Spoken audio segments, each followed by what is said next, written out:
श्रीमंती आणि खरोखर सांगायचं तर इथे आल्याच्या नंतर आम्हाला दिसली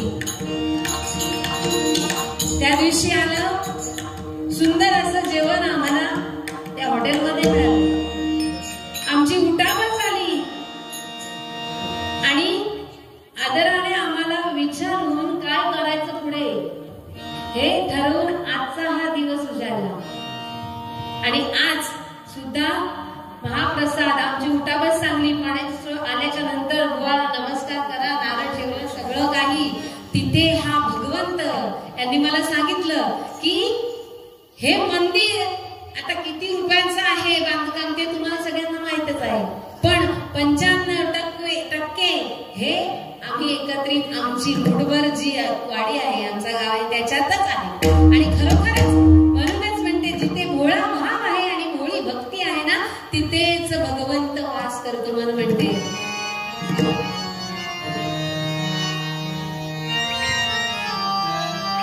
रोज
आपण एकत्र जर असलो तर आकाश पाताळ एक करू शकतो.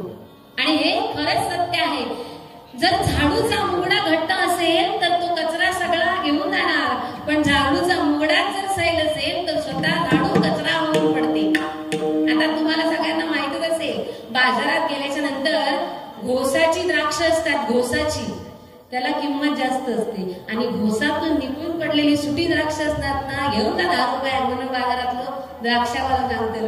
ही परिस्थिती अशी आहे. या ठिकाणी तुमची एकजूट आहे आणि त्यातूनच हे सगळं घडलंय. म्हणूनच एकच सांगायचंय, अरे पत्ते जरी 52 असले तरी पिसणारा एकच असतो.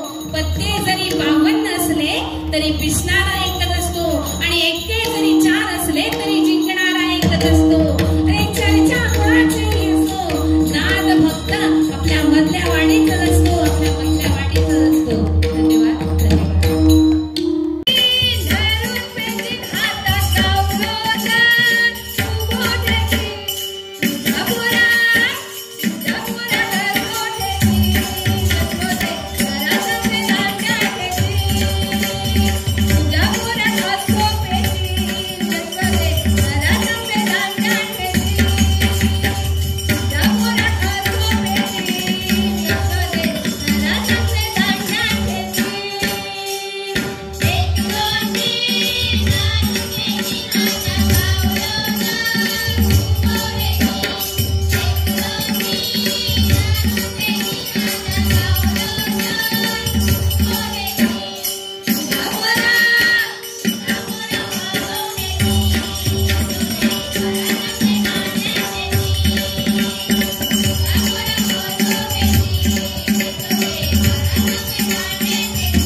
कैलासवासी बुवा परशुराम पांचा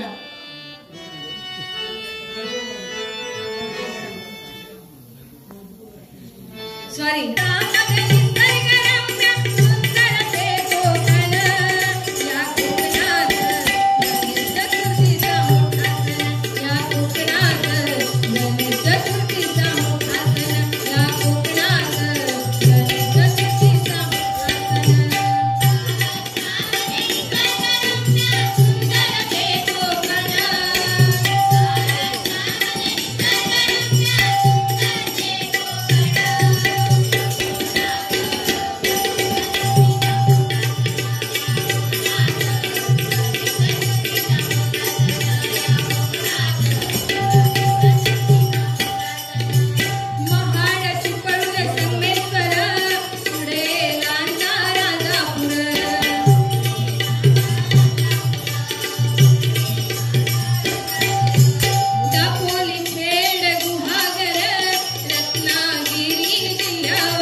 कैलासवासी काशीराम परबुवानी हा गायलेला आपला गजल बघा.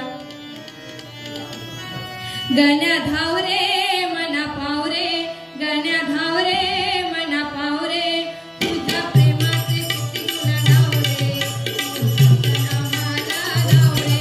गण्या धावरे मना पावरे, गण्या धावरे मना पावरे, तुझ्या प्रेमाचे किती गुण गावरे, तुझ्या नामाला गावरे. तुझ्या प्रेमाचे किती गुण गावरे, गणेश पूजती लक्ष वेदती शक्ती तुला नाचून, गणेश पूजती लक्ष वेदती शक्ती तुला नाचून. या कोकणात गणेश तुझीचा मोठा सण, या कोकणात गणेश तुझीचा मोठा सण. महाराष्ट्रामध्ये निसर्गरम्य सुंदर हे कोकण, महाराष्ट्रामध्ये निसर्गरम्य सुंदर हे कोकण.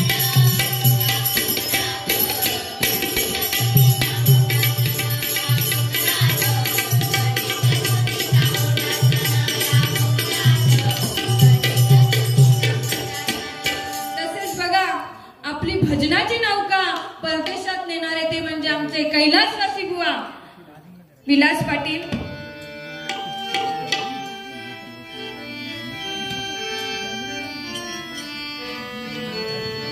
हरिनामाच्या बँकेमध्ये रामनाम धन करा जमा, हरिनामाच्या बँकेमध्ये रामनाम धन करा जमा. ही हरिनामाची जमा तुझ्या कामा, ही हरिनामाची जमा तुझ्या कामा. हरिनामाच्या बँकेमध्ये रामनाम धन करा जमा,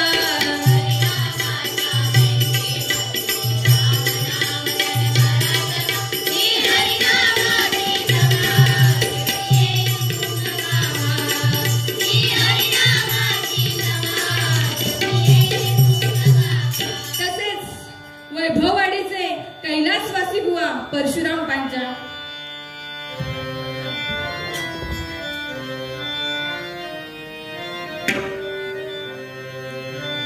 तू सुख करता, तू दुःख हरता, तू सुख करता, तू दुःख हरता.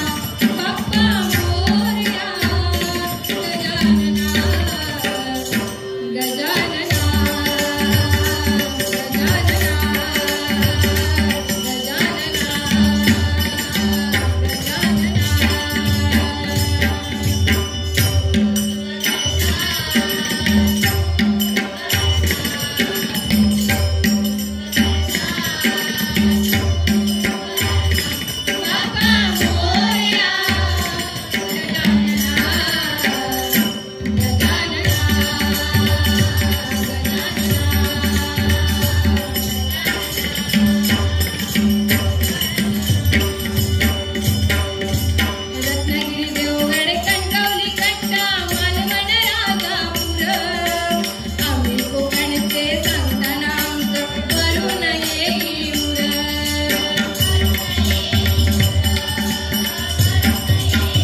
मोरया गजानना, गजानना, गजानना,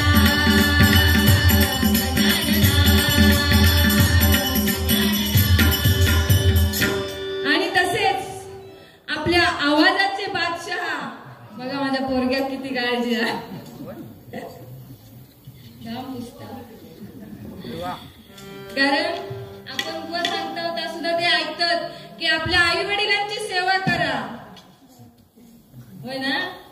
आपल्या आई वडिलांची सेवा केली तर खयच्या आपल्या तीर्थक्षेत्रात जाऊक नको. एवढी ताकद आपल्या आई वडिलांच्या सेवेमध्ये आहे. आणि जरी तुम्ही आपल्या आई वडिलांची सेवा करत असलात आणि तुमच्यावर किती वाईट प्रसंग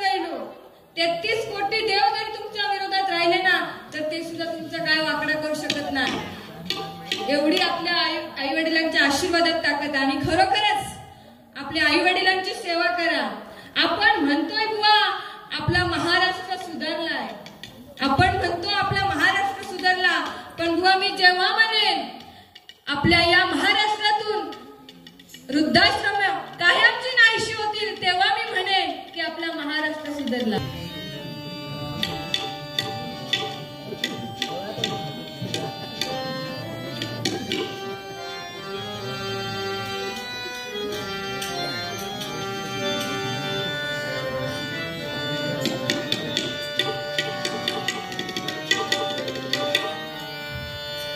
वावा रे वावा रे वावा, वावा रे वावा,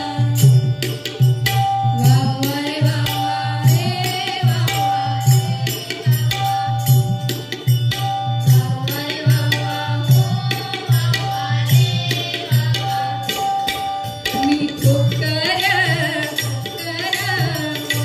भजनाचा राजा, मी कोकर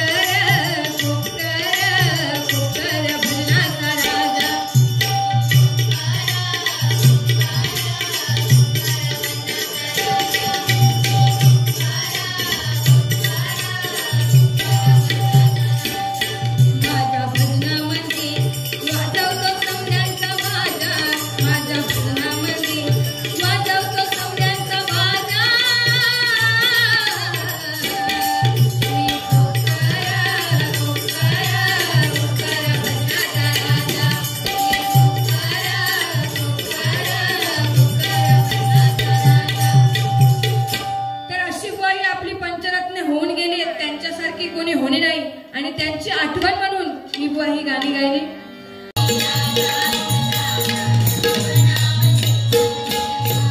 दोन दिवसाचे जीवन फुले आनंदाने जगशील का, दोन दिवसाचे जीवन फुले आनंदाने जगशील का, कलियुगी या तारुण्य जाण्या राम नाम तू बघशील का.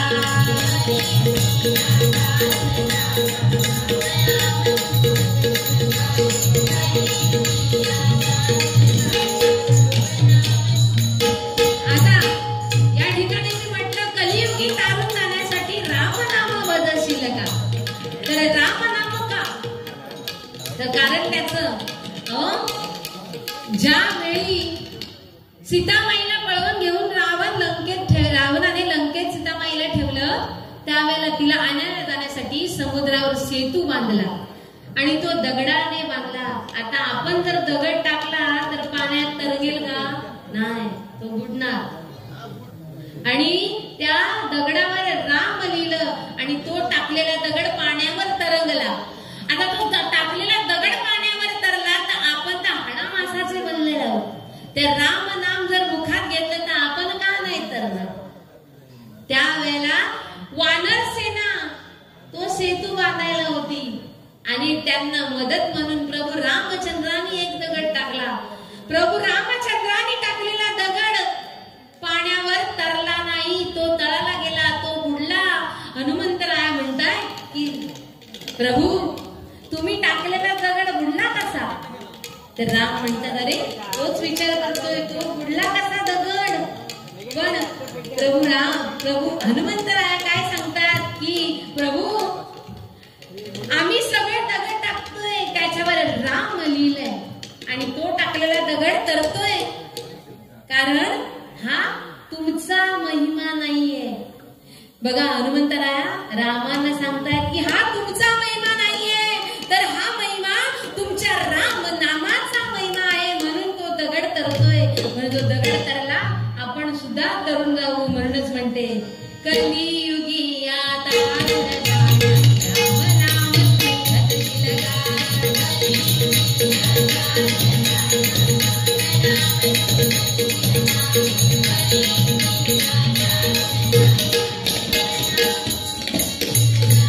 भाऊ बंधन सगळे सोय रे, रस्ते वैर हे जन्माचे.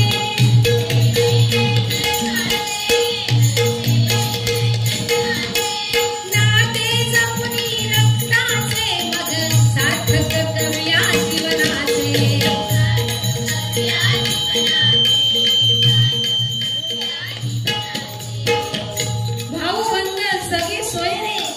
हे नाते वैर हे जन्माचे नसते, हे नाते आपले रक्ताचे. श्री गणपत विवाह सादिये यांच्याकडून 100 रुपयाचं बक्षाला धन्यवाद. आभारी आहोत, आभारी. आजची परिस्थिती बघू गेलास ना, भाऊबंद म्हटल्यानंतर सख्खे भाऊ पक्के वैरी झाले. ज्या आईने जन्म दिला त्या आईने दोघांमध्ये भेदभाव केला नाही, पण मोठे जसे आम्ही झालो तसे तुझा आणि माझा असा करून भांडण वेगवेगळे झालं. मग आपल्याला ती नाती जन्माची आहे ही नाही दिसत, ती रक्ताची नाती ही नाही दिसत, फक्त भांडायचा एवढाच माहिती. आता मोबाईल इतक्या बदलला, इतक्या युग बदलला, त्यावेळेला आमच्या माहिती एका आईला नाही म्हटलं तरी 8 ते 10 मुलं होती आणि ती सगळी मुलं सांभाळत शेतीवाडी करत. आता शेती वसाड पडत चालली आहे. हम दो हमारे दो असले तरी, हम दो हमारा एक असला तरी शेतीकडे कोण बघितणार. पण तेव्हा ती 8-10 मुलांना सांभाळत शेती करत सासू सासऱ्यांना पण सांभाळत होती. आता वृद्धाश्रम वाढत गेलेत, मराठी शाळा बंद पडली आहेत, कारण मुलांना सांभाळ कोण घे बाय. या काळात 10 जणांच्या बरोबर असं आम्ही म्हणतो. इतकी परिस्थिती बिघडलेली या युगाची, कॉम्प्युटर युगाची.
सख्खे भाव पक्के वैरी झाले.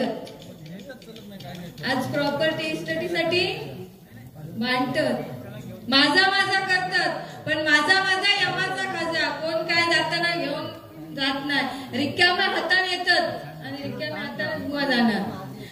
आपण फक्त केलेला कर्म आपल्या बरोबर येतात, जा काय सगळं राहणार. तर जो तो म्हणता माझाच खरा. तर बघा, या कलियुगात जर आपल्या मुखात अखंड जर त्या परमेश्वराचं नाव असत तर या मुखाचा श्रीमुख होऊ शकता, एवढी या हरिनामात ताकद आहे. म्हणून काय म्हणते बघा,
आज बघा, जर तुम्ही चांगली जीन्स घेऊन गेलास तर तुमका ती अगदी 500-1000 पर्यंत भेटतात. आणि तीच जीन्सची पॅन्ट जर फाटकी घेऊन गेलास, तुमका माहित सगळं ना, तीच जीन्सची पॅन्ट जर फाटकी, ढोपरार फाटकी, त्याच्या खाली फाटकी घातला ना, तेव्हा तो मान खाली घालता. तीच पॅन्ट घेऊन गेलास तर 1000च्या वर. म्हणजे आजकाल फाटक्या किंमत दिलेली आहे. तुमचा तसं नाही सांगत, आमच्यातले बायका सुद्धा शिवताना लांब हात शिवतले, होय ना, आणि त्याच्या मध्ये मध्ये खोका पाडतात आणि त्याच ब्लाउजांची शिलाई जास्त असतात. म्हणजे आजकाल फाटक्या किंमत जास्त येईल. आणि बघा, जर कॉलेज सुटला आणि जर त्या पोरांना येताना बघितला तर असं वाटतं की खरोखरी त्याच्या तरी बॉम्ब स्फोटत नाही, अशी त्यांची कपड्यांची चिंता झाली. तर ह्या बुवा खात्री थांबू का? म्हणून काय म्हणते बघ, आजकाल फॅशनने माणूस कमी घडून गेला, आजकाल फॅशनने माणूस कमी घडून गेला.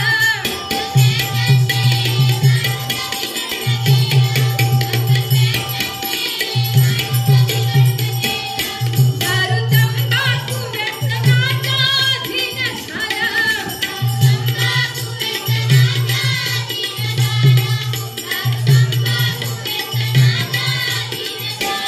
आजची बघा तरुण पिढी ही जास्त व्यसनाधीन होत चालली आहे. पण खरोखरच बुवा, या ठिकाणचं एवढा पवित्र स्थान की एकही बुवा कोण तुका दिसलं नसतात.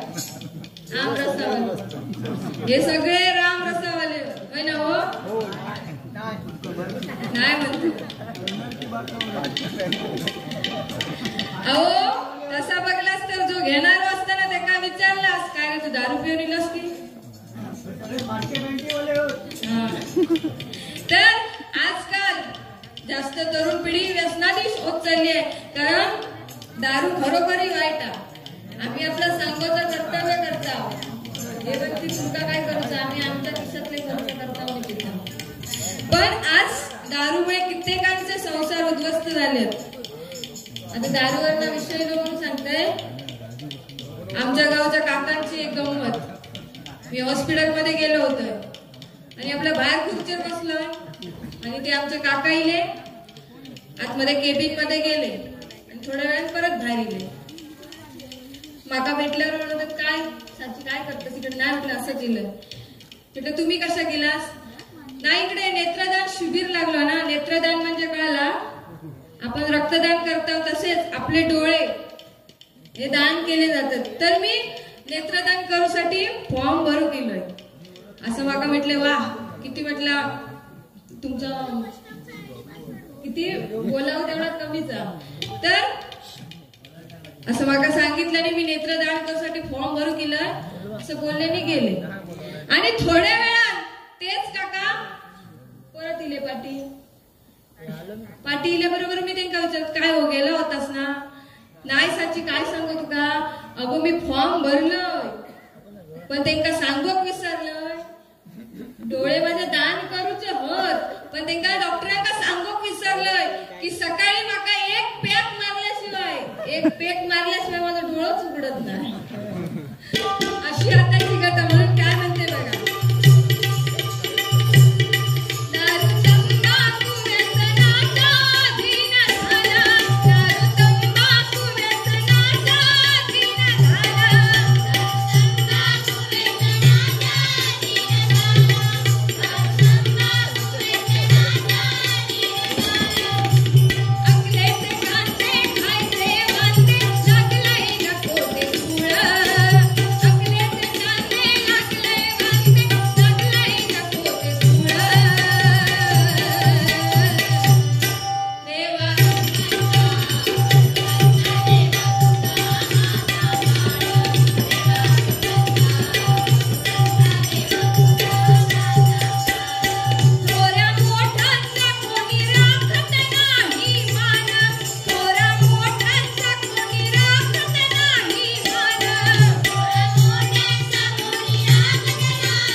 थोड्या मोठ्यांचं कोण मान राखत नाही.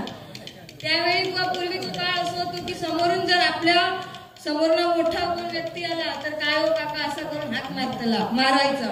पण आता तसा नाही. जर एखादं पोरगो नाक्यावर उभो असलो त्याच्याच घरातलो शेजारचं कोण जायच असलो तर विमल फोडणार आणि खुळखुळ करणार, काय रे नाना काय गेलो होतो.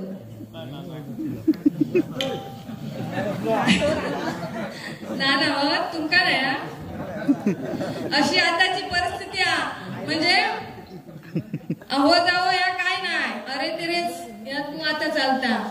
आणि बघा त्यावेळी आपण आपल्या बाबांची चपला आपण पायात सुद्धा घालत नव्हता. पण आता आपलोच पोरगो आपली चपला घालून गावभर फिरून येतात. ही आताची परिस्थिती आहे. यांचा काय चाललाय बघा. मला तुम्ही काय